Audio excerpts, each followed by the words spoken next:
அண்மை செய்தி. தமிழகத்தில் அடுத்த 4 நாட்களுக்கு வெப்ப அலை வீசும் என வானிலை ஆய்வு மையம் எச்சரிக்கை விடுத்திருக்கிறது. மேலும் விவரங்களோடு இணைகிறார் செய்தியாளர் லதா. லதா, வணக்கம். விவரங்களை வழங்கலாம். வணக்கம். தமிழகத்தில் கோடை காலம் தொடங்கியது முதல் ஒவ்வொரு நாளும் வெப்பம் என்பது இயல்பையோட அதிகமாகவே பதிவாகி வருகிறது.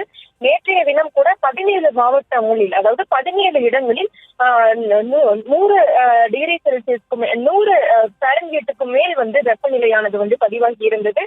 இன்றைய தினம் கூட தமிழகத்தில் 15 மாவட்டங்களுக்கு ஆரஞ்சு அலர்ட் ஆனது விடுக்கப்பட்டிருந்தது. அந்த வகையில் வரக்கூடிய அடுத்த 3 நாட்களுக்கு, அதாவது 4, 5, 6 அதே போல் அடுத்த 3 நாட்களுக்கு தமிழகத்தின் உள் மாவட்டங்களில் ஓரிரு இடங்களில் வெப்ப அலை என்பது இருக்கும் என்று வானிலை ஆய்வு மையமானது தெரிவித்து இருக்கிறது. அதே போல வரக்கூடிய 6ஆம் தேதி வரை அந்த மஞ்சள் அலர்ட் என்பது தமிழகத்தில் நீடிக்கும் என்றும் எதிர்பார்க்கப்படுகிறது. இன்றைய தினம் ஆரஞ்சு அலர்ட் ஆனது ஏற்கனவே விடுக்கப்பட்டிருந்த நிலையில் வெப்ப அலை என்பது இன்று முதல் அடுத்த 3 நாட்களுக்கு, அடுத்த 4 நாட்களுக்கு இருக்கும் என்று தெரிவிக்கப்பட்டிருக்கிறது.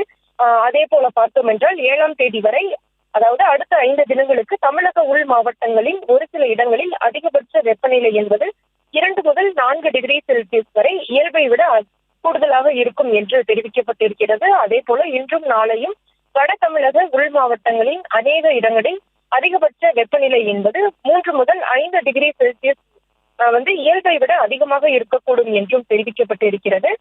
சென்னையை பொறுத்த வரைக்கும் அதிகபட்ச வெப்பநிலை என்பது 39 முதல் 40 டிகிரி செல்சியஸை ஒட்டியும், குறைந்தபட்ச வெப்பநிலை 29 முதல் 30 டிகிரி செல்சியஸை ஒட்டியும் இருக்கக்கூடும் என்று தெரிவிக்கப்பட்டிருக்கிறது.